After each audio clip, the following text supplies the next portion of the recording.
Tudo bem?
Então, nós vamos, a gente está esperando a medida de começar a sustentação do já está compartilhando a tela,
Boa tarde, vocês me ouvem?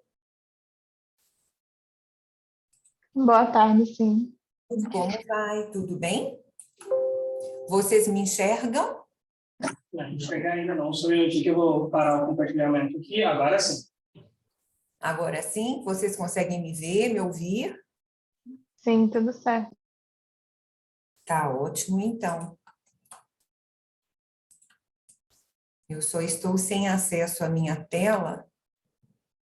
Estou tentando, nós tivemos alguns problemas técnicos aqui. Você disse compartilhar a tela? Não, apenas apresentar, eu não estou conseguindo ver, agora sim, consigo vê-los. Ou consigo ver a tela, né? Vamos dar início, então, uma boa tarde a todos vocês. Sejam bem-vindos a mais uma edição do SEMEAD. É uma satisfação poder estar aqui com vocês, realizando esse processo de mediação dessa sessão de projetos do PQ Júnior. Eu, juntamente com o Guilherme, estaremos coordenando essa sessão, eu na função de mediadora, moderadora da sessão, e o Guilherme com a função de debater os projetos que vocês irão apresentar. O meu nome é Graciela Dias Coelho Jones, eu sou professora e pesquisadora na Universidade Federal de Uberlândia e tenho a satisfação de estar aqui hoje com vocês. Primeiramente, eu gostaria de solicitar a todos que estivessem, ao final da sessão, avaliando por meio do link que eu acabei de disponibilizar no chat para vocês. Tudo bem? Vamos dar início, então, às nossas atividades da tarde de hoje, e eu gostaria de convidar o Marcos Inácio Severo de Almeida para fazer a apresentação do projeto Inteligência Artificial como instrumento de aprendizagem, inserção e educação financeira de crianças e adolescentes. Tudo certo, Marcos, para você realizar a apresentação agora? Tudo. Tá ótimo. Eu passo a palavra para você, então, Marcos. Você terá 20 minutos, aproximadamente, para realizar a sua apresentação. Na sequência, nós passaremos para o debate, comentários, questionamentos. Fique à vontade com a palavra. Bom, obrigado. Eu vou começar com a sua apresentação aqui. É um pouco ruim o áudio.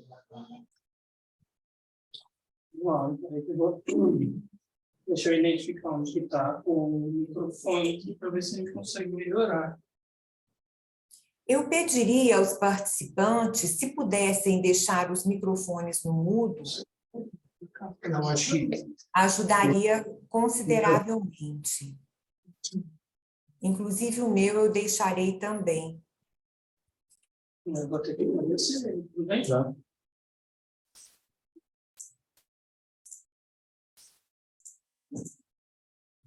Acho que a sua versão é diferente do... Bom, pessoal, boa tarde.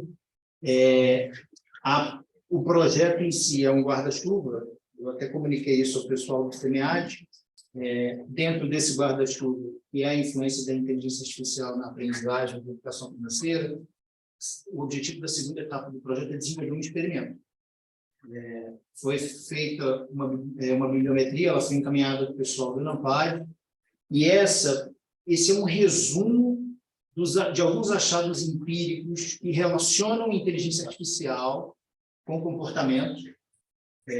E a ideia é utilizar os achados da bibliometria e desse resumo para tentar delinear o experimento lá na UFG, no CEA, que nós temos o Centro de Inteligência Artificial, que considere analisar a influência da inteligência artificial como instrumento de aprendizagem. Então, especificamente, essa apresentação é um resumo das boas práticas. Tudo bem? Não, ele falou de compartilhar, é só um minuto, portanto, não entendeu. Não, está compartilhando. Não, apareceu aqui que foi pausado. Pergunta para o pessoal se eles estão... Vocês estão vendo? E está pautado. Mas ele não... Clique em interromper ali. Ah. Deixa eu ver. Deu um duplo clique, será que não? Pronto. Interrompi, eu estou falando. Não, faz o seguinte, clica aqui em tela. Clica em tela. É melhor então. Desculpa. Porque a Não, apresentação tela, vai... Clica aí. Clica em compartilhar. Agora maximiza aqui. Agora está aparecendo. Pronto. Assim parece. Desculpa. Então, esse é um projeto de guarda-chuva em que foi feita uma bibliometria sobre inteligência artificial, comportamento e estrutura cognitiva. Foi feita a revisão de literatura com alguns achados importantes sobre o uso da inteligência artificial em diferentes contextos que envolvam o comportamento.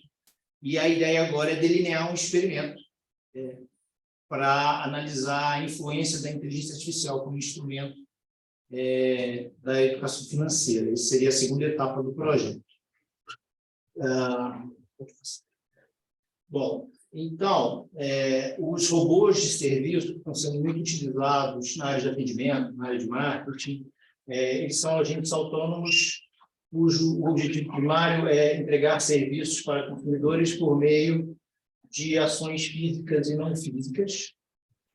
Eles podem ser exclusivamente virtuais ou fisicamente presentes, e a importância dos robôs, de modo geral, no serviço, no atendimento, em 2023, o valor de mercado foi por volta de 700 milhões de dólares.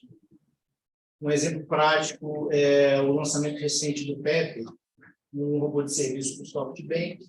E o Pepper é um robô humanoide desenvolvido para serviços como restaurantes e aeroportos, que auxiliam visitantes a navegar e informar sobre diferentes locações. Além de robôs de serviços, que envolvem a questão de antropomorfismo, que eu vou explicar depois, também tem chatbots, que estão no centro da discussão, que envolvem robôs em geral e robôs de serviço para o consumidor em particular. De acordo com gestores e líderes de negócio, as tecnologias de chatbot resultam em um aumento de 67% de aumento nas vendas em média. 74% de consumidores esperam encontrar um chatbot, um website, mas 87% dessa subamostra preferem ser servidos por humanos. Esse é um outro dilema na área de inteligência artificial, sobre a percepção dos humanos com relação ao uso de robôs, também deve ser levado em consideração. As funções de vendas são as principais no uso do chatbot, seguidas por suporte ao consumidor e marketing. No escopo do comportamento, na pesquisa sobre comportamento com agentes virtuais de comunicação de robôs, são vários os temas de pesquisa que estão dentro desse guarda-chuva da inteligência artificial e aspectos cognitivos do comportamento. Isso vem sendo continuamente destacado, tanto na pesquisa de marketing, como na pesquisa de aprendizagem e aspectos cognitivos que envolvem também a aprendizagem. Então, esses autores eles fizeram uma revisão em que eles identificaram uma série de áreas e sub-áreas relacionadas à inteligência artificial. Eles analisaram a concorrência de palavras-chave em mais de 4.000 artigos científicos publicados desde 1966, que demonstram que a inteligência artificial e o machine learning estão no centro desse campo. E, consequentemente, eles estão assumindo um papel central, transversal a diversas áreas conectadas, né? A proximidade entre medidas cognitivas e atitudinais de comportamento, como emoções, aprendizagem e atenção, são medidas importantes quando se analisa a interação entre robôs e humanos, entre inteligência artificial de forma geral e humanos. Sob o bloco da inteligência artificial estão palavras-chave que dialogam com questões comportamentais, como cognição social, confiança e experiência do consumidor.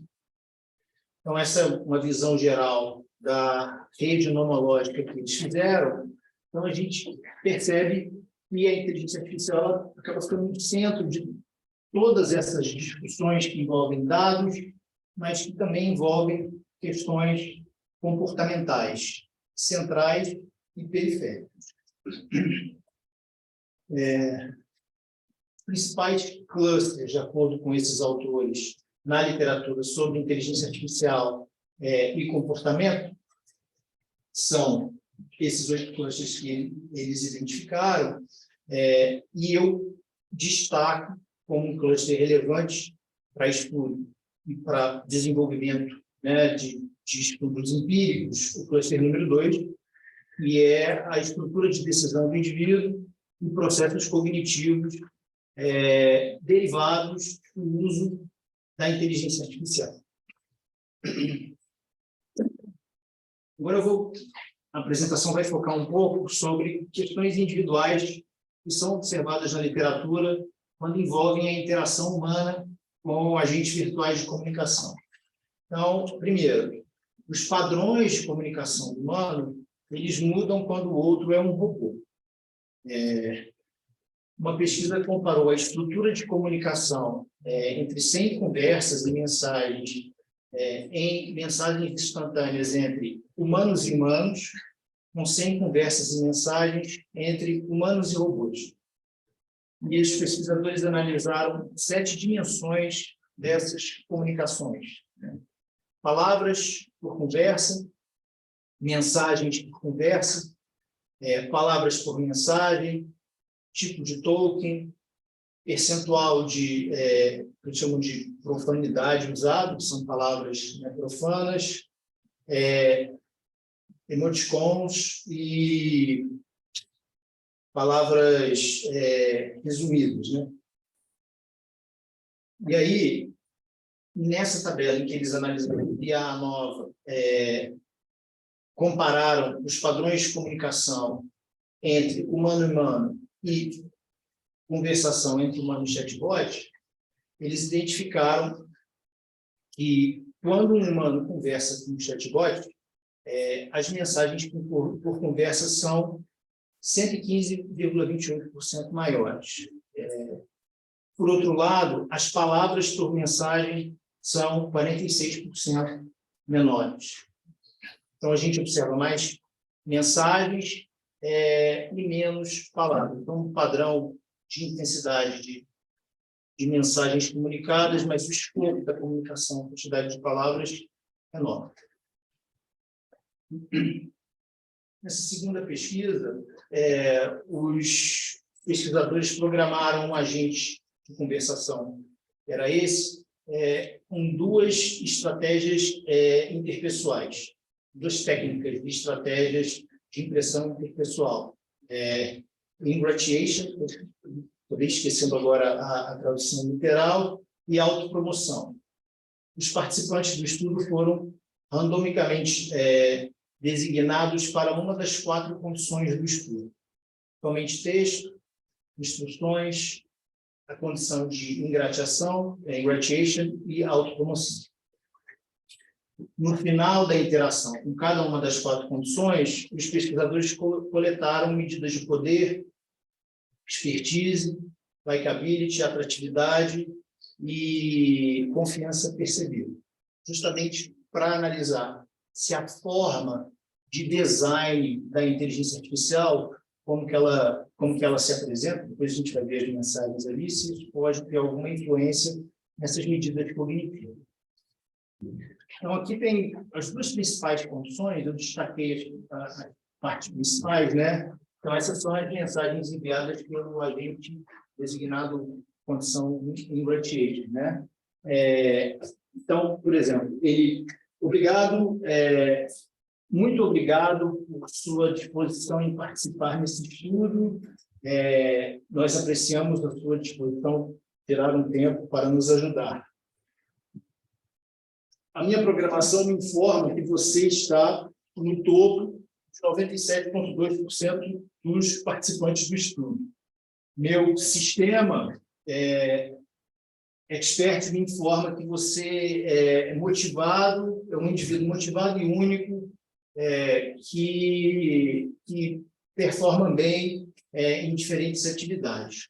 Como eu analisei suas respostas num questionário pré-existente, o seu perfil de personalidade colocou entre os top 94,3% dos participantes baseados no potencial de interação. Então, o agente de ingratiation ele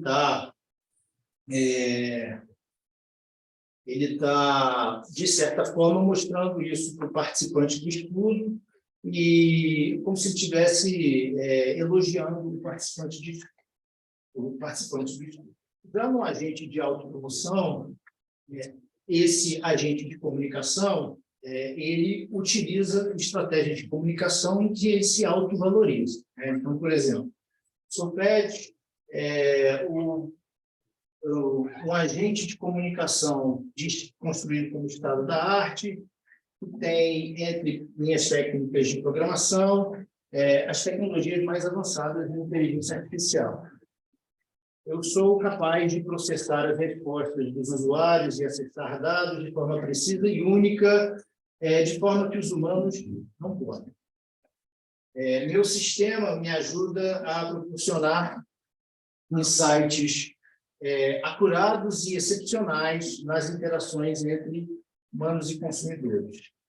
É importante para você lembrar que eu tenho um sistema expert incluído que aumenta a minha habilidade de interagir naturalmente com humanos e me permite, e o meu sistema vasto, o meu poder de processamento vasto, me permite resolver problemas de várias formas. Então, aqui, enquanto ele se autovaloriza, aqui ele elogia o agente que está interagindo com ele.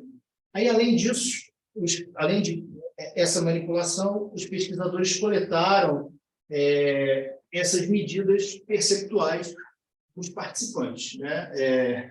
O agente me agradeceu por participar do experimento, o agente elogiou minha performance, o agente promoveu as suas capacidades, o agente se ofereceu para me guiar no processo. Eles tiraram a média composta desses elementos. Passado. Bom, e aí o que eles identificaram? Que os valores médios de confiança para a estratégia de self-promotion, né? Quando a gente se autopromove, considerando os indivíduos que não concordam, não têm opinião e concordam, né? Eles identificaram uma diferença significativa entre esses 3 níveis, indicando que a condição de autopromoção possui altos níveis para o indivíduo que responde e concorda. Então, tem uma certa influência no comportamento quando o agente ele se autopromove. Além disso, eles analisaram as 4 condições, considerando os valores médios dos respondentes, mulheres e homens, né, para ver se as percepções variavam por gênero. E aí eles identificaram que os valores médios de likability diferem para homens e mulheres da amostra, considerando aí as 4 formas de tratamento utilizadas. Texto, instrução, somente texto, somente instrução, ingratiation e autopromoção. Os valores médios para mulheres são maiores nas instruções, significando que se você for usar um agente de comunicação, se for desenhar um agente de comunicação, se eles tiverem interação com uma mulher, para a mulher se sentir mais compelida a interagir com ele, né? Talvez ele possa ser desenvolvido com técnicas institucionais, informacionais apenas, né? Enquanto os valores para os homens, valores médios para os homens, são menores que os das mulheres, e os homens normalmente preferem a condição de ingratiation, que é quando o agente virtual de comunicação ele se autoelogia, né? Ele elogia o participante do experimento. Então, algumas pesquisas já estão começando a identificar um padrão de interação diferente entre homens e mulheres com a inteligência artificial. A terceira pesquisa que nós selecionamos para apresentar aqui da revisão bibliográfica foi uma pesquisa experimental com 6.200 clientes de uma instituição bancária. E aí os pesquisadores testaram a influência do chatbot, né? Na verdade, a performance de chatbot na comercialização da renovação de empréstimo.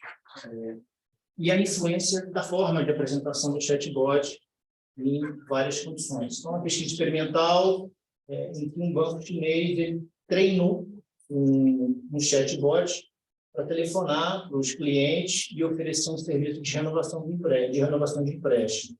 E, além disso, eles variaram a forma de apresentação do chatbot, testaram isso em algumas medidas observacionais e algumas medidas cognitivas. Então, os clientes foram randomizados em 6 grupos experimentais e receberam ligações altamente estruturadas, né, de vendas. E aí eram 6 condições. Os 2 primeiros grupos de clientes receberam ligação de agentes humanos, né? Então, o primeiro, agentes humanos, vendedores classificados como underdogs, que eram os vendedores abaixo da média, por assim dizer, no desempenho de vendas da instituição. O segundo, eram agentes humanos classificados como proficientes, que estavam acima da média. E aí, entre as condições 3 e 6, a inteligência artificial, a forma de apresentação da inteligência artificial, ela variou. Então, no grupo número 3, a inteligência artificial não se identificou como inteligência artificial, em nenhum momento. Ela fez o serviço, depois eu vou mostrar o roteiro, ela fez o serviço, né, o roteiro de vendas, mas ela não se identificou como uma inteligência artificial. No grupo número 4, a inteligência artificial se identificou antes de apresentar o roteiro das vendas. No grupo número 5, ela se identificou depois da conversa, e no grupo 6, ela se identificou depois da decisão do cliente, né? Aí, além disso, os pesquisadores aplicaram uma survey follow-up, né, onde eles telefonaram para os clientes que passaram pelo experimento e perguntaram para ele sobre conhecimento percebido e empatia percebida do chatbot, né, que se identificou.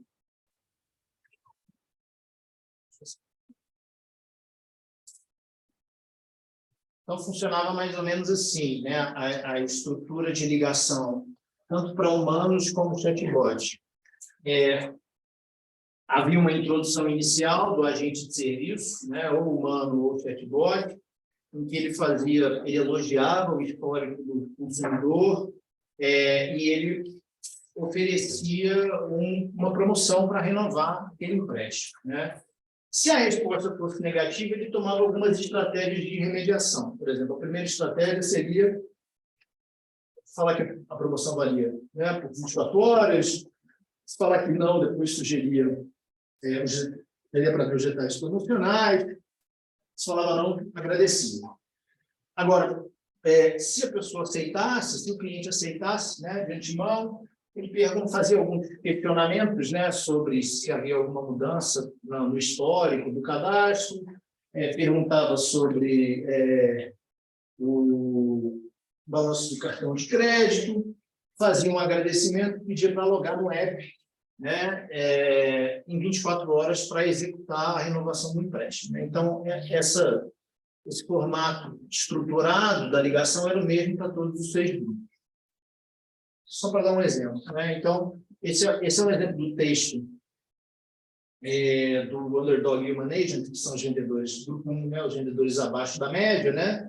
Então, a mensagem era padrão. Prezado consumidor, eu sou agente de serviço da companhia tal, em função do seu bom histórico de pagamento, né, com o atual empréstimo, nós estamos oferecendo aí uma promoção de 24 horas, com duração de 24 horas, para você estender as taxas aí do seu empréstimo. Você está interessado?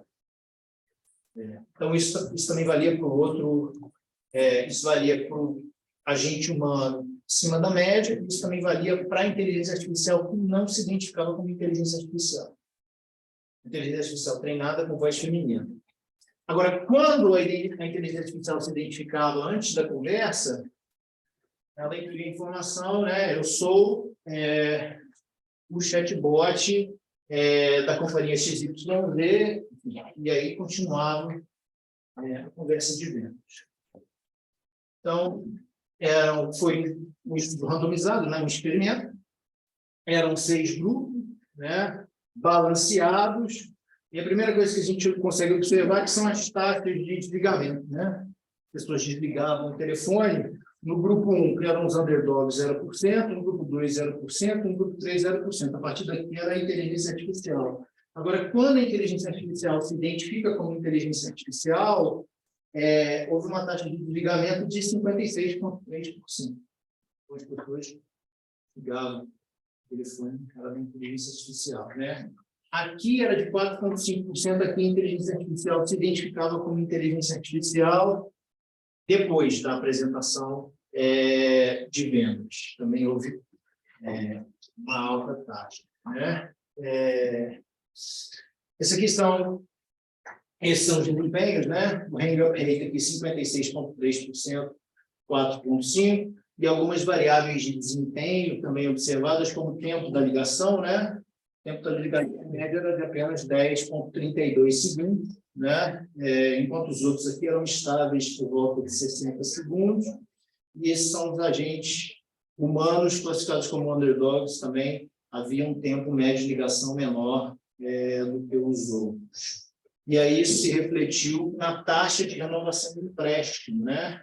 A taxa de renovação do empréstimo dos piores vendedores era de 4,9%, e a taxa de renovação do empréstimo da inteligência artificial, que se identificava como inteligência artificial, ficou também em 4,8%, o que, de certa forma, significa que, se você for usar uma inteligência artificial numa área, né, que lida diretamente com humanos, se ela se identificar como inteligência artificial, você vai ter um problema de desempenho por algum motivo. Eles testaram isso depois para identificar qual o motivo, mas é porque as pessoas percebem alguma coisa negativa com a inteligência artificial, e acabam se comportando, né, de determinada maneira, porque quando ela não se identifica como inteligência artificial, as variáveis de tempo da ligação, né, e taxa de renovação do empréstimo, elas permaneceram iguais aos outros grupos.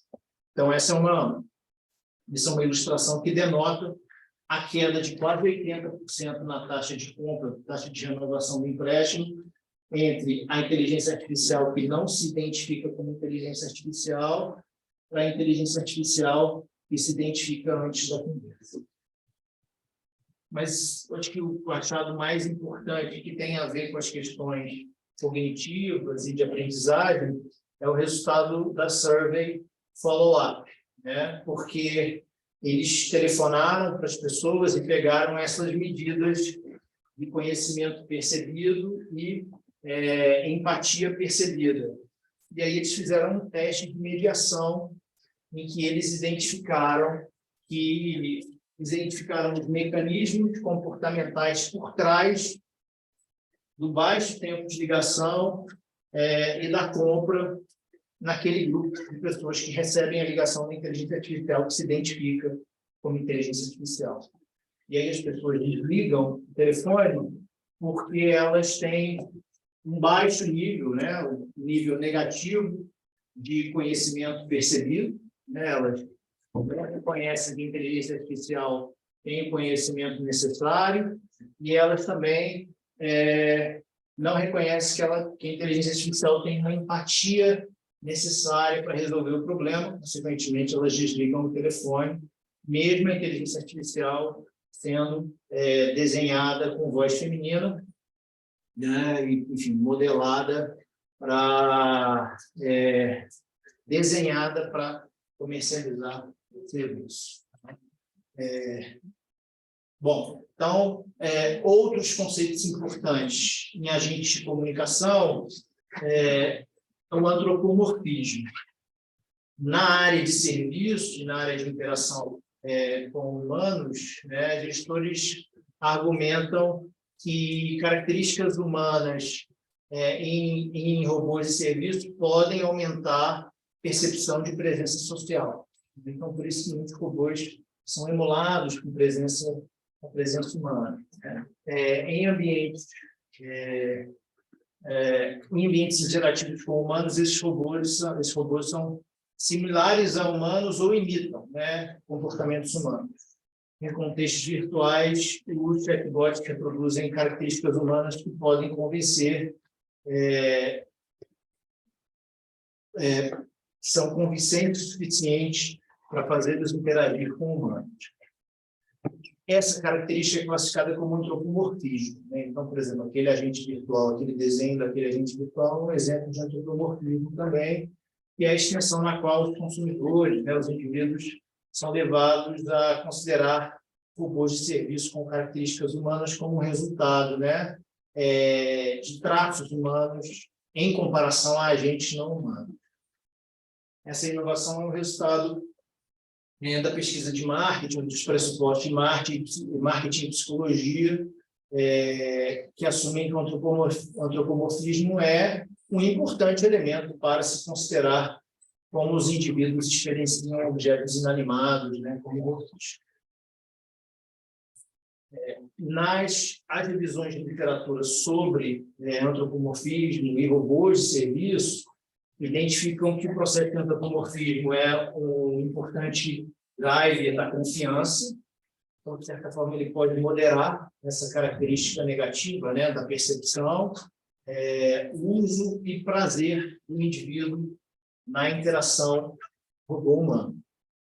Se indivíduos se sentem confortáveis com a interação com robôs, a influência da aparência de humano é mais importante que o funcionamento social dos robôs. Entretanto, se os indivíduos não se sentem confortáveis com essas interações, esse funcionamento social dos robôs é mais importante que a aparência humana. Especificamente na entrega do serviço, as características básicas do desenho do robô, em interação com outros atributos do consumidor, né, como orientação para o relacionamento, preparação tecnológica, antropomorfismo pode influenciar e modelar o resultado de um serviço orientado para o indivíduo. E o antropomorfismo é negativamente associado com a intenção de troca do robô, que revela, de certa forma, que ele é importante o suficiente na interação com o humano.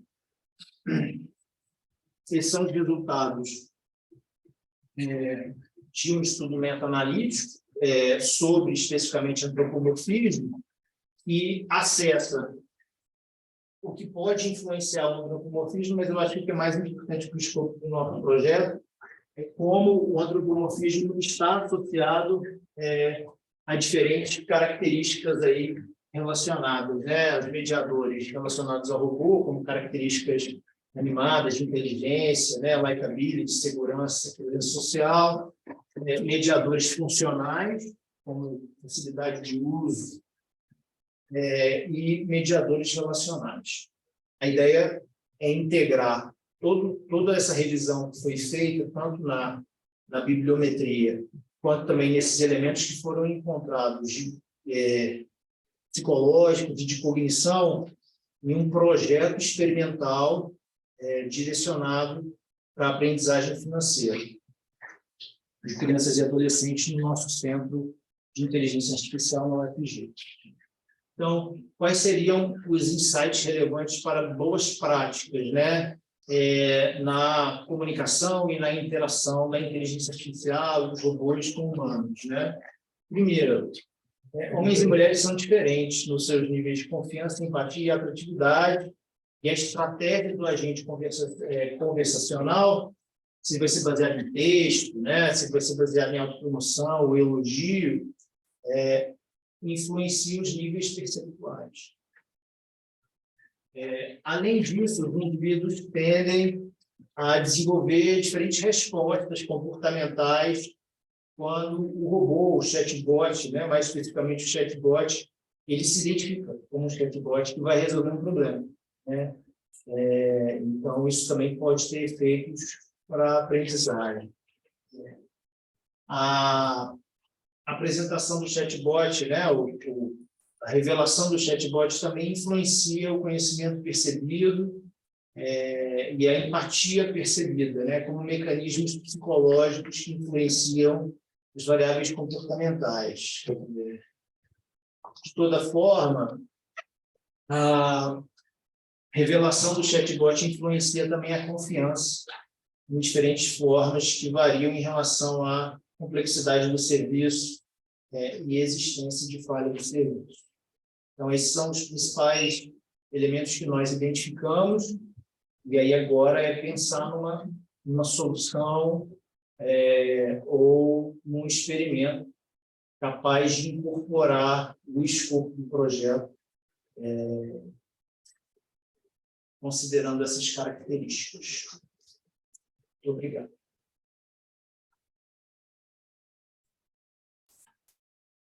Professor Marcos Inácio, parabéns pela apresentação.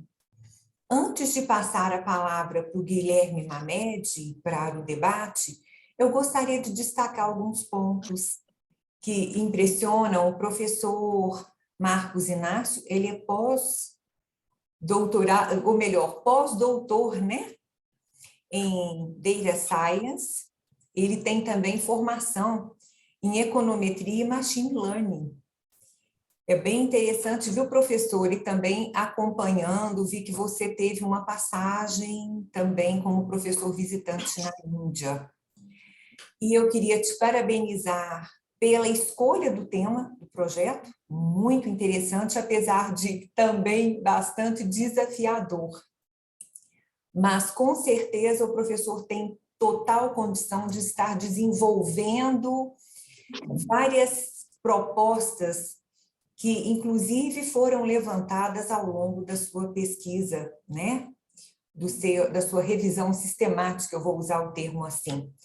E também é um grande desafio, porque é um tema ainda relativamente novo, principalmente na abordagem que o professor pretende estar desenvolvendo.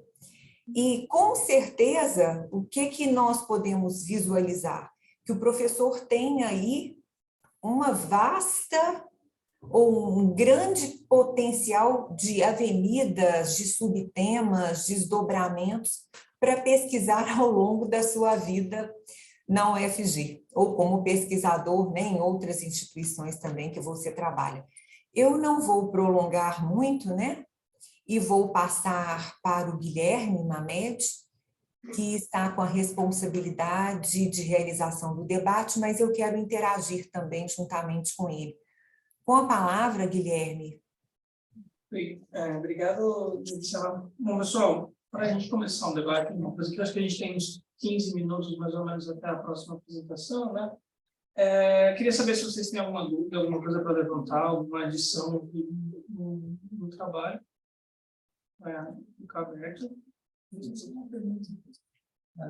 Marcos, se olhar a questão, se é um debate, não sei, né, discussão sobre a questão do gênero do robô, né? Se seria algo, vocês pensam no experimento, para algum público usar o robô do gênero masculino? Bom, assim, qual é o principal gargalo dessa pesquisa no momento? Como desenhar um experimento para crianças e adolescentes. Lá na UFG nós temos a tecnologia, a gente tem robô mesmo, poderia usá-lo, a robô físico. Mas eu não sei se ele seria o mais adequado, porque aí tem um outro gargalo que é o seguinte: vocês notaram que a maioria da literatura levantada é na área de serviço. Educação financeira não tem nada, né? A gente vai testar no terreno, assim, que para mim é explorado, ainda mais de criança e adolescente.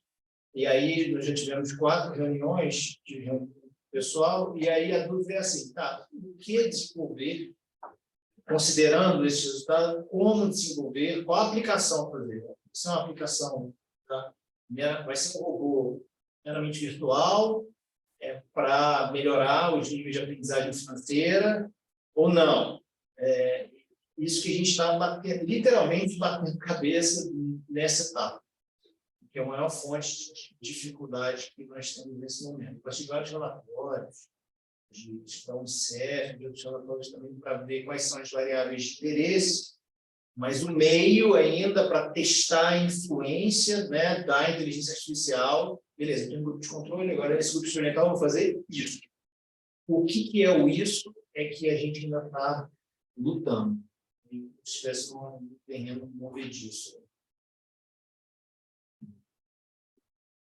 Parabéns, Marcos, aí, pela apresentação. Eu queria saber, assim, vocês tiveram contato com o pessoal de educação? Eu sei que o pessoal é relutante quanto a esse tipo de adaptação e essas inovações, digamos, disruptivas. A gente tentou, a digitação, e eles foram bem resistentes. Está apoiando a gente, eu estou lá na ADM, né? E a UCEIA é do índice, que é a informática. Quem está apoiando a gente é o curso de contabilidade. Sim, então, aí entra o porém, porque essa habilidade de isso, né? Esse diálogo ele é necessário. E aí, como chegar a esse denominador comum, eu acho que é um baita desafio, mas de toda forma como fazer o robô atingir efetivamente o interesse da criança. Acho que essa é a grande... Esta é uma área nebulosa, porque assim, se você perguntar para alguém na área de educação quais são os conhecimentos necessários de educação financeira, uma criança ou adolescente, essa pessoa, na maioria das vezes, no juízo de valor, ela não vai saber responder, ela vai ser contrária. Sim. Por outro lado, existe uma literatura muito importante de associações de grupos que registram a importância da educação financeira, principalmente em países desenvolvidos como o Brasil, porque isso é um drive de desenvolvimento econômico e social. Só que essa defesa, as pessoas que defendem isso, elas não se dão a educação. Esse é um desafio. A gente tem que superar. Porque eu digo assim, o que eu estou querendo atacar é a visão do jovem, né? E do por que eu aprender com um robô ou com uma inteligência artificial, dependente da forma, física ou não, por que aprender com um robô e não com um humano? Na verdade, o que a gente está querendo, o que a gente procura testar, a gente vai procurar testar é como usar o robô para melhorar os índices de aprendizagem. Tá. Só que como usar o robô, antes de uma pergunta assim, tá bom, na verdade não é nem como usar o robô, qual tecnologia de a gente vai usar? Vai ser um robô? Tá. Vai ser um robô físico? Vai ser um robô virtual? Não vai ser nenhum dos dois, vai ser um assistente virtual de comunicação. Tá bom, esse assistente virtual de comunicação vai para onde? Tá, vai ser um tablet. Então, nós vamos ter um grupo de controle que vai aprender alguns conceitos com um tablet sem um assistente virtual. Um apoio individual, por exemplo, de um professor, né, de um instrutor. E aí vai ter um assistente virtual baseado em IA, né? No grupo de controle, dos tablets, é isso que a gente está tateando nessa fase do projeto. Para finalizar minha intromissão aqui, né, como interessado em educação financeira, como eu sou, a Graciela me conhece, né? Eu ousaria palpitar que o melhor meio para vocês colocar isso em prática é sentar com os professores do ensino médio. Para primeiro fazer eles sentirem assim, nossa, isso é legal. Essa ideia aqui a gente encanta. E partir por esse viés mais empírico total, né? Que é então você está todo nebuloso aí, talvez seja uma alternativa. Porque essa literatura já tem mostrado assim, e os assistentes virtuais de comunicação, eles podem melhorar alguns níveis assim, de comunicação. Por exemplo, na área de comunicação com clientes, algumas pesquisas estão identificando que o desenho da inteligência artificial melhora os níveis de comunicação, a pessoa fica mais tempo no serviço de atendimento ao cliente, só que vai depender de como você desenha a inteligência artificial. Porque dependendo de como você desenha, os níveis de empatia percebidos de conhecimento diminuem e a pessoa não engaja. Exato. Aí a lógica é, eu vou levar isso para a área de aprendizagem. Mas parabéns aí pela ideia, desafio para vários anos. Deixa eu ver, tem mais algum ponto? Não, acho que a gente pode ir para a apresentação do nosso horário aqui. A gente, depois da apresentação, a gente tem uma sala de discussão também, se quiser continuar ainda por lá. Obrigado. Sim, e só para finalizar também, eu gostaria de destacar um importante aspecto que são as questões comportamentais, interação humana, né? Que também ainda é um terreno bem nebuloso, principalmente quando se trata desse tema. Então, só destacar isso, nós teríamos aqui inúmeras outras colocações, outros pontos que seriam importantes para a discussão, mas nós podemos ir para a sala quando nós encerrarmos a sessão e darmos continuidade na nossa conversa e discussão.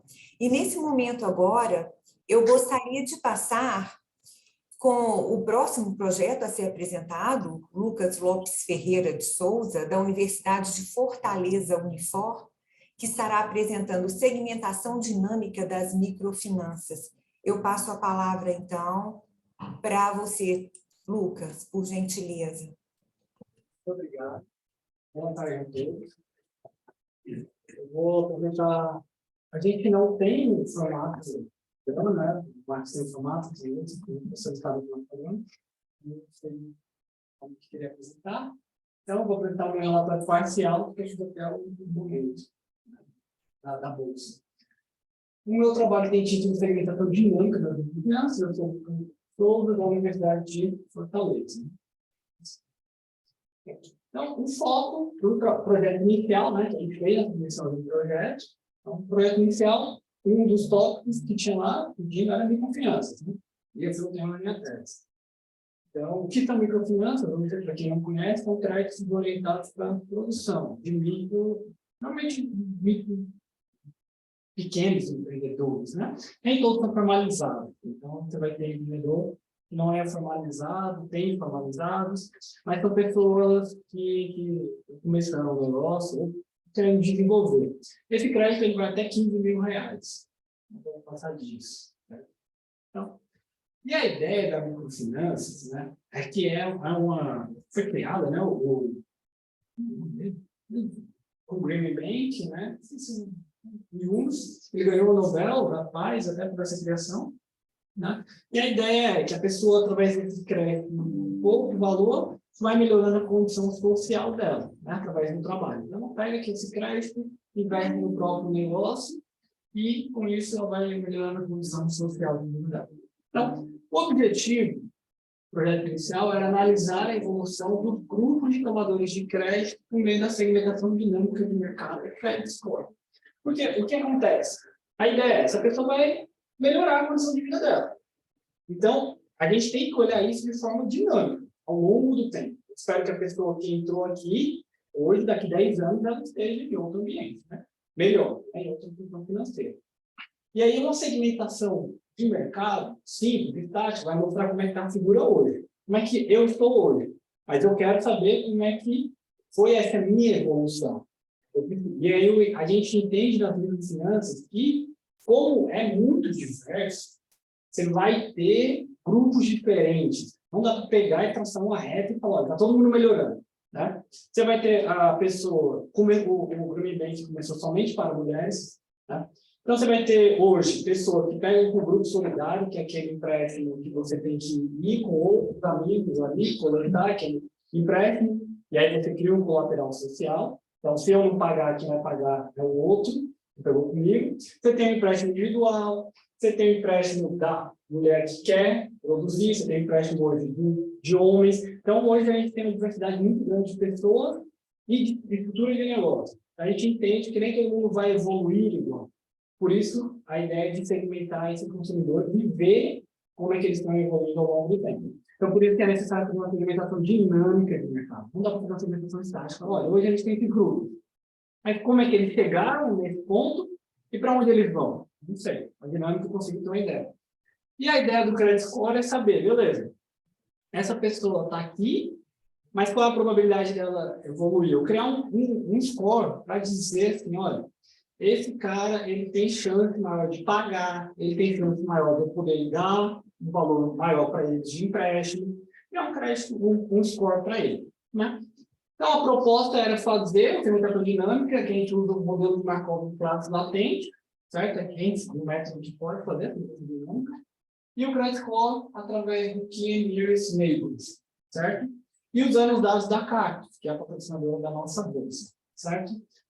Então, o que aconteceu durante o andamento do projeto? Eu fiz reuniões com o pessoal da Cactus e eles não têm os dados. E aí eu fiquei, vixe, e agora, né? Então, a gente cortou a ideia da Cactus, né? Então, eu fui atrás de outras instituições que têm financiamento, né? Então, eu fui atrás do Santander, do Cupom, do Fortaleza, né? E do Crédito Amigo, que é o principal fornecedor de crédito do Brasil. E aí eu não consegui nada. Só que eu já tinha uma base do Crédito Amigo. Só que essa base já está um pouco desatualizada, 2013 2016. Então, eu entrei de novo com o pedido só para atualização dessa base, mas tá rolando e eu não sei se vai ter. Mas eu falei, não, mas eu tenho que fazer a proposta, tenho que entregar. Né? Então, a ideia hoje da proposta é fazer, que foi pedido, né? Porque eu me propus a fazer, entendendo que os dados já são um pouco desatualizados, mas o modelo ele serve, ele continua, a estrutura continua, certo? Só não faz mais sentido eu criar um credit score para aquele indivíduo. Porque um indivíduo, você não vai ter mais acesso, aquele vídeo da TR 2016, então a ideia é só fazer o acompanhamento da segmentação dinâmica. Eu retirei a parte do credit score, certo? Então, só para mostrar o que ali como começou, o andamento, e agora o que eu já fiz, né? Então, durante esse período, eu publiquei um artigo na BAR, né, de criptomoedas para microfinanças, da chamada especial, foi publicado no final do ano passado. Então, esse artigo já estava submetido antes de eu submeter mesmo para a Bolsa, né? Esse artigo já estava, então ele não conta como atividade, né, na Bolsa, não tem agradecimento, tá? Mas foi feito, né? Pode passar. E o que eu realmente executei foi esse artigo, né? A estrutura de capital dos tomadores de crédito, das microfinanças, a segmentação dinâmica, a análise da segmentação dinâmica. Então, o que a gente olhou? A gente utilizou a estrutura de capital para analisar como é que hoje, qual é a lógica que alguém que toma crédito pensa, né, na hora de estruturar o seu capital. Por que uma pessoa de microfinanças vai tomar o crédito, né? A gente tem duas teorias bem conhecidas, né, além de outras, mas as mais conhecidas são a trade-off, que a pessoa pondera, eu quero capital de terceiro, porque esse capital terceiro é mais barato do que eu colocar o meu, certo? Essa é a ideia básica da trade-off. E a Peck-Norton Theory, que é a POT, ela vai dizer o seguinte, olha, eu vou gastar todo o meu capital interno, tudo que eu tenho, e depois eu vou pedir recursos externos. Então, a ideia da POT é mais ou menos nessa linha. Então, primeiro a POT ela vai dizer que a gente utiliza recursos financeiros internos, depois a gente atualiza as taxas de dividendos, depois a gente muda as políticas de dividendos, e aí a gente vai solicitar recursos financeiros. Isso aqui é bem na lógica de grandes empresas, né? Então, a gente não tem artigo falando de estrutura capital em microfinanças, certo? Essa estrutura que não existe em microfinanças, né? O cara, ele vai ter o recurso que ele tem, e aí pronto, ele acabou o recurso, o que ele faz é pedir no pai, no tio, no primo, ele executa tudo que tem ali ao redor dele, para depois ele pedir o empréstimo. Essa é a hipótese que a gente propôs. Esse cara só vai atrás de empréstimo quando ele não tiver mais acesso perto. Só daqui. Então, o nosso objetivo ficou entender como a estrutura de capital de diferentes negócios suportados pelo microcrédito muda ao longo do tempo, né? Então, utilizando a segmentação dinâmica de mercado com a estrutura de capital. Então, a minha base hoje tem 12 mil clientes, 217 mil operações, e ela é de 2013 a 2016. Tá?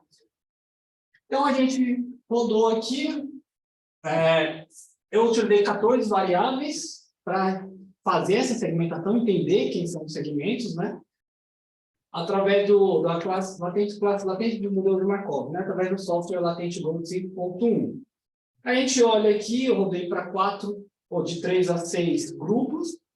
O ideal é o Odd Likelihood, o menor valor, tem que ser o ideal, então seria 6, mas a gente para 5 não está tão distante. O BIP também, quanto menor, melhor. Mas aqui, daqui do 4 para o 5 tem um salto, né? Mas aqui para cá já nem tem um salto tão grande. Classificações do V, do 3 é o que classifica melhor, certo? Mas com relação ao R quadrado, o melhor é o 5, certo? Ele vai melhor, ele aqui, o 3 seria o melhor, né? Mas na questão dos outros valores, o 5 é melhor do que o 3. Então, na média, se a gente optou e olhou a estratificação, o melhor seria com 5 grupos. Então, foi por onde a gente decidiu ter 5 grupos de tomadores de crédito, certo? Então, são 14 variáveis, né? Mas a gente vai, só para ficar mais fácil de entender, a gente usa o lucro como proxy, para você entender qual é o melhor grupo, qual o pior. O melhor grupo hoje, ele tem um lucro, naquela época, né, de R$ 1.200.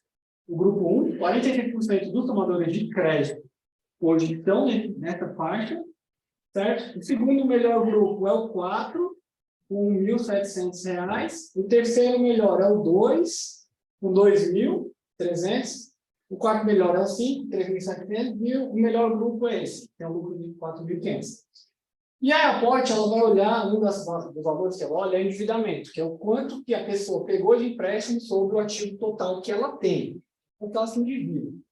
A gente vê que o grupo 1, que é o de pior condição, ele é o que tem o maior endividamento. Então, a ideia é, o grupo 1 é o do pior, depois desse aqui, está trocado com esse, né? Mas quem tem o melhor condição social é o que menos se endivida, certo? Então, isso já mostra um posicionamento assim, olha, eu vou me endividar até um passo conforme eu tenho, ativo total. Então, só vou pegando crédito conforme eu vou pagando, certo? Então, quando eu olho o endividamento líquido, que é o total pago pelo ativo circulante, né? Aí a gente tem uns números absurdos, né? Esse cara aqui tem 736%, e esse aqui 238%. O que acontece com esse cara? Ele é o que tem a melhor condição financeira. Então, ele tem ativo total. O total pago pelo ativo total não é tão grande, o endividamento, mas quando vê que o circulante é.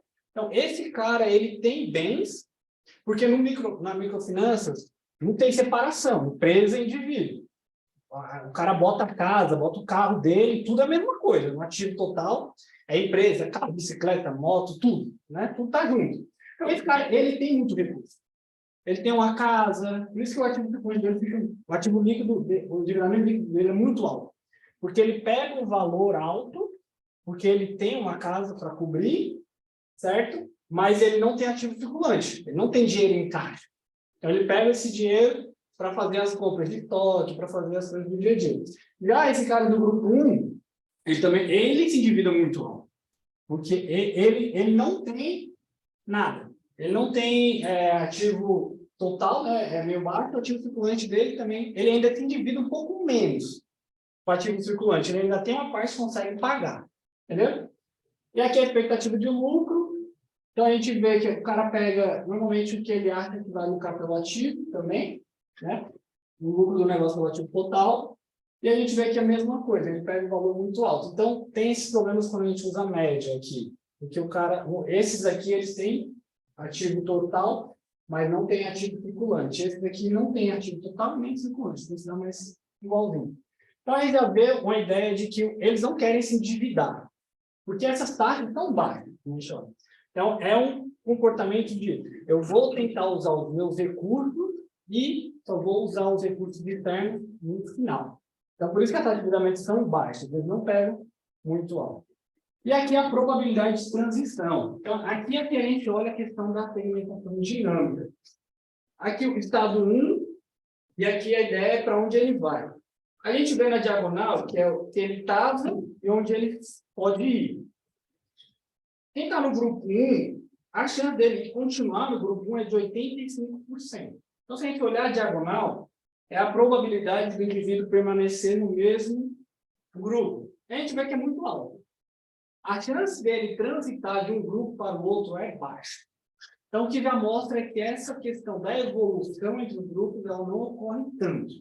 A pessoa entra, o que mostra que, sim, até um dos comentários do texto aqui que eu submeti, né, e foi um dos comentários avaliados, né? Eu falei, olha, a transição dele já não é tão alta, talvez o resultado não é como esperado. Aí o avaliador falou, olha, mas pode ser que ele se manter já é excelente. E aí, a gente olhando dadas as circunstâncias econômicas do Brasil, sim, né? Ele se manter dentro do grupo é um resultado até razoável. Mas existe uma possibilidade um pouco grande, um pouco maior, dele ir para um pior do que melhor. Então, por exemplo, o 1 aqui, para ele ir para o 2 é 11%, dele para o 3 é o melhor, né? É 0. É impossível uma pessoa migrar do 1 direto para o 3, né? Porque você pensa assim, vai ter que ir etapa em etapa. Não tem como, é impossível ele migrar de um para o outro, né? Para o 4 é 0,3, para o 5 é 0,1. Mas se a gente olhar aqui, o 1, o outro é para ser para o 4. Por que ele tem mais chance de migrar para o 2 e não para o 4? Tá? Aqui é só uma questão de formalização do negócio. O 1 é informal e o 2 é informal também. E o 4 é formal. É só uma questão de ser formal e informal, ele impede essa migração. Tá? Então, aqui a gente tem a probabilidade de migração, certo? Acho que não vou explicar tudo, não tem lá no trabalhozinho, mas é só para mostrar aqui, por exemplo, o 2, ele tem maior probabilidade de regredir para o 1 do que de avançar para o 2. Tá? O 3, que é o melhor, ele só pode piorar, né? Ele é o melhor, então ele só pode piorar. O 4, ele tem a maior probabilidade de voltar para o 1 e para o 2, que seria o intermediário, né? E o 5, a maior probabilidade dele é de ir para o 2 e não ir para o 3. Nossa, mas é muito pouca probabilidade. Né? Aí mostra que ele tem mais chance de crescer para o 3. Tá? Então, o segmento 1, a gente nomeou, que é um negócio de subsistência informal. O 2 é o 4, pegando na ordem, é formal, acumulação simples. O 2 é um segmento de acumulação simples, informal. Então, você vê que a questão de formalização ela é importante para a definição de segmentos. E o 3 é o estruturado, certo? Então, a taxa de endividamento ela é pequena, então a gente nota que eles evitam pegar empréstimo. A lógica é, eu só vou pegar empréstimo quando eu não tenho mais outras fontes. Então, a gente aduz que eles realmente seguem a estrutura da pós. Só que é uma questão que o banco, né, quem está financiando crédito para essas pessoas, tem que olhar. Esse cara só veio pegar porque ele não tem mais outra fonte. Se eu não der situações possíveis dele pagar, eu quebro ele e levo a família dele junto. Mas todo mundo que ele pegou esse crédito junto. Então, a instituição tem que olhar muito bem para quem está dando esse crédito, porque ele só está pegando esse crédito que é a última opção, né? Até porque esse pessoal é excluído do sistema financeiro, né? Então, para eles irem atrás de pegar esse crédito, dar um trabalho para eles, que não disse, às vezes eles têm que chamar um monte de gente para poder entrar no grupo solidário. Então, é só questão pisando mesmo. E aqui, então, são os projetos futuros, aquele artigo já está feito, eu ainda tenho a intenção de fazer mais 2. Esse aqui é fazer uma análise simples de dados em painel, sem ter a questão dos segmentos, para ver quais são as variáveis que são utilizadas. Mas esse aqui já é olhando a questão dos grupos com a evolução no tempo. Então, a ideia é basicamente parecida, de entender quais variáveis afetam as variáveis dependentes. Então, a literatura diz que lucro do negócio, se aumentou o lucro do negócio, eu tenho melhoria na condição social. Se ele paga mais para o banco, se ele começa a tomar mais dinheiro emprestado, o valor aumenta, é porque ele aumentou a condição social. Se o ativo total dele aumentou, é porque também aumentou a condição social. Ou ele está gastando com outras despesas. Às vezes, na microfinança, a pessoa não melhora o negócio, mas ele gasta mais com comida ou com a educação dos filhos. Isso acontece bastante, né? E a outra coisa que o banco ganha. Então, eu quero saber quais são as variáveis que impactam nessas 5 variáveis ao longo do tempo. Então, em painel, é só para ver o efeito do tempo. E aqui é entendendo que tem grupos diferentes. Então, aqui é só um gráficozinho rápido.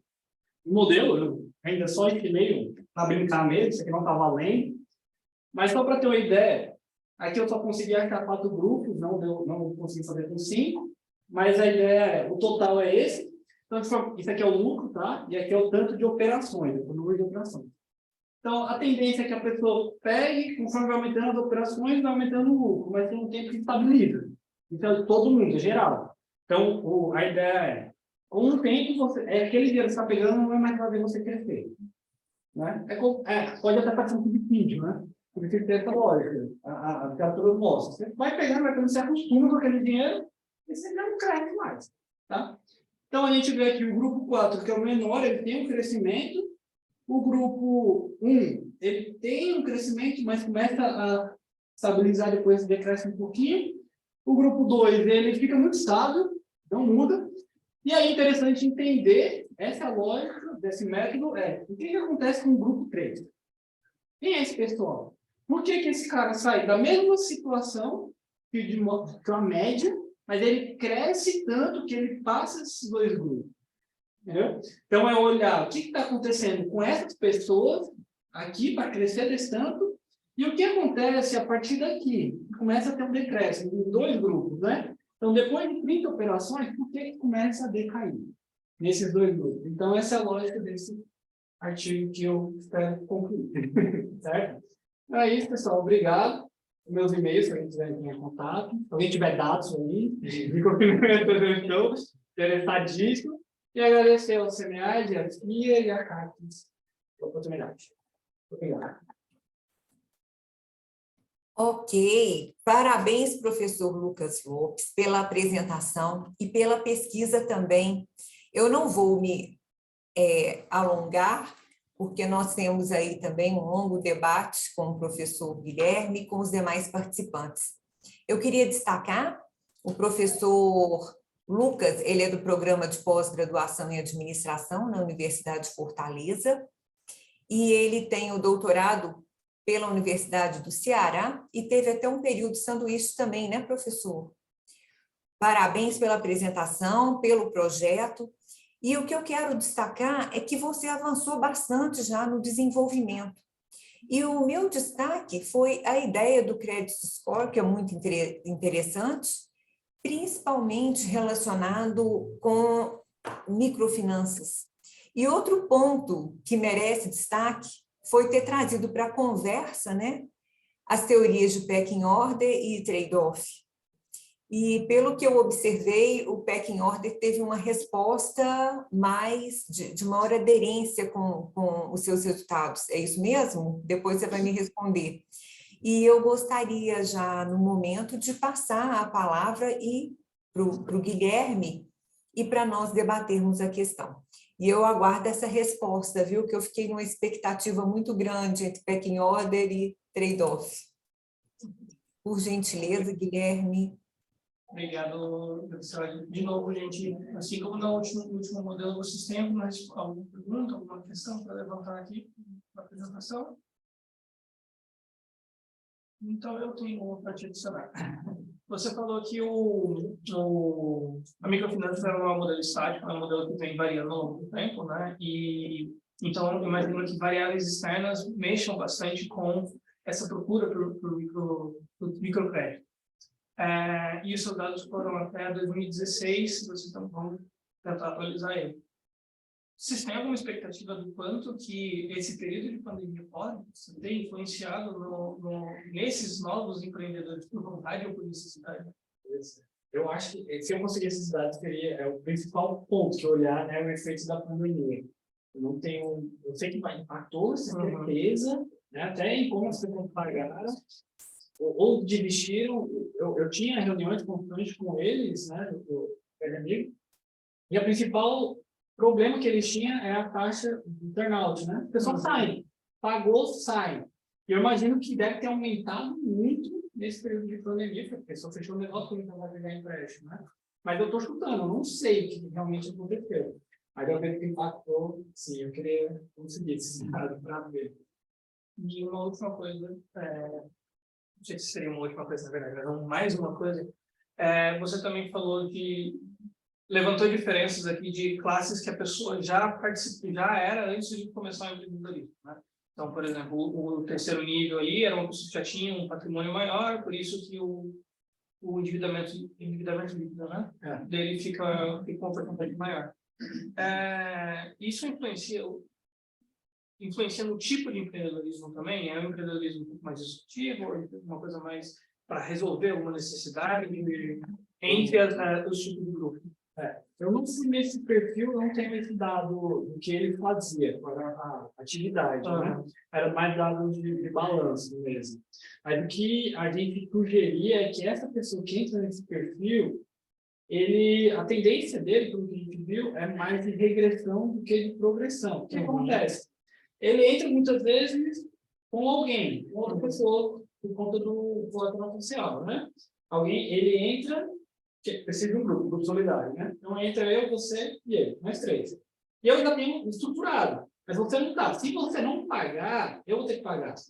Então a tendência é, para não perder, fazer um empréstimo individual para essa pessoa, porque ela quer, ou às vezes ela só está entrando para ajudar, e ela está nos prestando. Mas para não perder, esse cliente faz um empréstimo individual, porque ele não vai ter ganho tanto ali, né, com aquele empréstimo, certo? Então, a lógica é mais ver os grupos que estão com a situação piores, não focar tanto no que está melhor, porque ele acaba não tendo tanta vantagem para ele. E acompanhar, porque tem pessoas que conseguem, sim, ao longo do tempo, se mover para os grupos melhores. Não é um padrão, o padrão é se manter, certo? É sempre melhor. Muitas vezes é igreja, né? Eu não sei se alguém levantou alguma coisa. Professor? Sim, eles seguem a pecking order. Tem outros fatores que tem no artigo explicando melhor, mas a gente consegue sim admitir que eles seguem a pecking order. E é algo que é muito comum com pequenas e microempresas, até na literatura internacional, seguir a pecking order, porque é mais difícil o acesso ao crédito e quando tem é mais caro. Então, a tendência não, vou usar todos os recursos que eu tenho disponíveis primeiro. Você vê a pessoa botando a casa, né? Colocando tudo para investir no negócio. E depois que ela pensa no banco, mais distante para ela. pessoal que está no online, vocês têm alguma coisa para encaminhar aqui no chat? A gente só tinha falado mais cedo, mas vocês estão muito quietos. E ainda, deixa eu aproveitar enquanto não vem outras perguntas, né? O professor Flávio Barbosa, que é aqui da FAGEM, da UFO, ele trabalhou com o professor Altman, modelo de falência. Talvez fosse interessante também depois uma interação, viu, professor, com ele, porque seria bem pertinente, por que não, avançar com esse modelo de falência também para o microcrédito, o modelo de Altman. Exato. Score, Seria né? bem mesmo, né? Porque essa lógica da pessoa sair do microcrédito, né? Não pegar mais, fica também a dúvida, né? Saiu por quê? Quebrou ou porque não viu as vantagens, né? Ou sentiu uma... Esse é uma lacuna que eles têm, não sabem. Não significa que a pessoa saiu, não poderia ser. Dá uma olhada. Doutor Fábio da... Espera. Por isso que eu estou provocando. O Por isso ótimo eu fiz a provocação exatamente para isso, professor Flávio. ele me propôs fazer um trabalho que seria fazer rating equivalentes para títulos, né, para bonds. E uma adaptação disso também é microfinança, porque é extremamente particular, mas a questão é a representatividade, né? Do ponto de vista financeiro, não podemos nem citar, porque é muito pequeno a representatividade, mas o impacto social disso é muito forte, né? Então, se você pegar a quantidade de pessoas envolvidas num processo de microcrédito em relação ao processo de pessoas envolvidas, em especial de baixa renda, é um baita de um processo de um projeto que você vai ter, né, incentivo de vários lugares. É possível fazer, mas você citou lá no começo, né? Precisa dar. Então, é uma investigação de formiguinha. Eu até cheguei a conversar com o pessoal do Fundo da Amazônia, que eles têm uma grana para investir justamente para promover o crédito na região. Então, eles têm uma comunidade e, assim, o maior problema deles é o que está por trás das suas dificuldades, que é o grau de conhecimento desses empreendedores. Eles geralmente têm baixíssimo grau de escolaridade, e isso dificulta ele a permanecer, né? É o que mais dificulta. Por quê? Ele não fez plano de negócio, ele não tem plano de conta, ele não sabe o que é finança, ele não sabe o que é marketing, ele não sabe o que é estratégia, né? Ele não sabe nem o que é market share. E isso mesmo dentro de uma favela. Eu estava vendo o Preto Zezé falando sobre a CUFA, né? A CUFA representa simplesmente 18 milhões de pessoas, né? Se você pegar só as favelas. Então, gente, é uma São Paulo, uma grande São Paulo. Então, se você pega o microcrédito apenas dentro das comunidades de favela no Brasil, já é um estudo monstruoso, de altíssimo impacto. Eu achei super interessante o teu trabalho. Eu não vi no primeiro momento essa contribuição, mas são coisas que plenamente dá para... É que é um esforço inicial, né? É difícil a gente pensar nesse esforço inicial, porque há grupos que não incentivam esse tipo de trabalho, mas há quem incentive sim, né? A gente capacitar alunos de graduação, até alunos de ensino médio, a participar desses projetos para fazer essa pesquisa, e é o que dá para confiar. Não dá para a gente falar assim, nunca vou ter dado, nunca vou ter dado. Não, acabei de dar um exemplo da CUF, né? São 18 milhões de pessoas que você atacar. Mas bom projeto. Se Ok, precisar, professor Flávio. claro, Muito obrigada, professor Flávio, pela contribuição. Valeu, então, meu incentivo, viu? Outra questão, eu estou com o chat aqui, uma pergunta no chat da Linda. Ela pergunta o seguinte, eu vou ler a pergunta dela, a consideração. Não sei se acrescentaria ao trabalho, mas durante a pandemia, o governo ofereceu alguns incentivos aos microempreendedores. Então, incluindo o período da pandemia, pode ser que contribua de alguma forma para verificar se esse incentivo reduziu a procura por crédito. A Linda Li Batista gostaria de um parecer, uma resposta.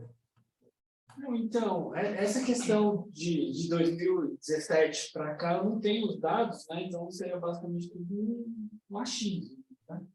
Mas seria muito bom ver o efeito da pandemia, como é que esse pessoal ficou, né? E pode ser a questão do auxílio ter diminuído, o pessoal tomar o crédito, né? Pode ter ajudado mesmo na questão do desempenho, né? Eu não sei, realmente, vou ficar devendo essa para vocês, o efeito da pandemia. Bom, eu tenho uma última pergunta, eu acho que é até para fechar a nossa sessão de hoje, trazendo com que o professor Fábio, né? Desculpa. Fábio, trouxe sobre impacto social e tudo mais. A resposta o resultado do seu trabalho, a ideia é ajudar as corporações que dão o crédito a identificar para quem vai dar crédito, ou a pessoa que está precisando se identificar e a partir daí se planejar com esse recebimento. A projeção é acompanhar, porque normalmente, basicamente o crédito. Se dá o crédito, aí você tem que acompanhar. Porque o foco é que ele melhore a condição social. Então, algumas instituições dão curso, dão algumas atividades, né? Vai a gente lá. Então, a ideia é ter um acompanhamento, não dá para fazer isso de forma individual, mas de grupos, né? Então, você falou, olha, esse grupo está tendendo a piorar, ou o cara está no grupo 1, por exemplo. Não, a gente tem que ir atrás. Então, a gente olha, tem um perfil, né? Porque eu troco o lucro, né? Mas, então, escolaridade é baixo mesmo, questão da infraestrutura, controle do negócio, então, às vezes, não tem controle nenhum. Vai dar treinamento. Então, é mais a ideia de como é que eu atuo em cada grupo. Vai trazer essas estratégias para cada grupo. Eu falei, o grupo melhor, que era 3, né? Ele não faz muito sentido nem estar ali. Entendeu? Até é engraçado que eu não coloquei a taxa de juros cobrada como variável para definir o grupo. Mas quando você olha a taxa de juros, é cobrado mais caro. Ele tem melhor condição e ainda paga mais do que os outros. Né? Então, é como se ele estivesse cobrindo uma falha do outro, né? Porque você cobra menos para quem tem menos função e quem tem mais cobra mais. Não fica... então, olhar, não, qual é a estratégia para cada grupo? Tem um grupo ali que ele só evolui até um ponto. Ele não evolui mais porque ele é informal. Então, a família daqui para cá. Ou ele vai para cá ou para cá. Não vai migrar mais. Então, para esse grupo, tem que formalizar. Se ele quiser subir. Se ele não quiser, então, ele sabe que vai ficar estagnado ali. Uma formalização é muito importante para poder evoluir. Porque uma coisa que eu estava imaginando, que a gente discutia, era trazer na parte de educação financeira de plano último, que além de poder auxiliar quem vai dar o crédito, quem vai receber, para ela se identificar e com essa educação financeira ela evitar que ela regrida e sim, né, vai encaminhar com a evolução que você comentou. Então, eu acho que é uma coisa que na minha cabeça, eu não conheço esse tipo de trabalho, mas me parece que é um resultado que você consegue ajudar as duas pontas ali do crédito. É bem legal. O trabalho da BAR, eu publiquei, né, o criptomoeda, a ideia é essa. A cada atividade que ele faz aqui, a instituição julgue positivo para ele, se dá uma criptomoeda que isso pode vir de ponto. Né? É um exemplo, né? Mas tem lá todo um modelo que a instituição pode fazer a partir de criptomoedas para incentivar ele a ter boas ações. Bom, se não tiverem mais nenhuma dúvida, está encerrando aqui, às 2h30 tem que estar, não sei se não apareceu nenhuma questão aqui, e a Graciela já mandou para a gente essa aula de network, se vocês quiserem continuar essa discussão por lá, vocês poderem continuar também, aproveitar todo mundo aqui na sala. Raquel, você quer adicionar alguma coisa? Sim, gostaria de agradecer a presença de todos. Gostaria também de parabenizar os 2 projetos. Foi uma iniciativa maravilhosa também do SEMEAD, trazer esse novo modelo, né, para nós discutirmos aqui, e desejar sucesso, tá?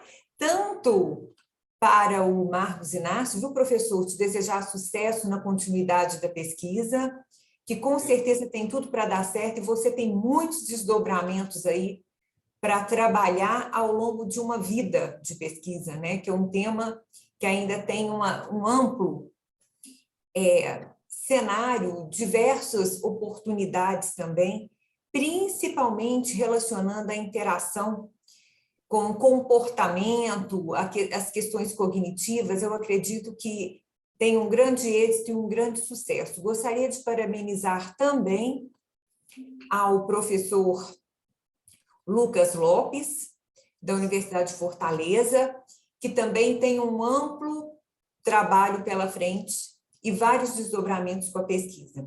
Eu gostaria de agradecer também a colaboração do Guilherme, que nos assistiu com o debate nessa sessão, e dizer para vocês que hoje é só o nosso primeiro dia, tá? Nós ainda temos mais 2 dias de SEMEAD, estão todos convidados para aproveitarem todas as sessões e tudo de bom que o SEMEAD tem para oferecer.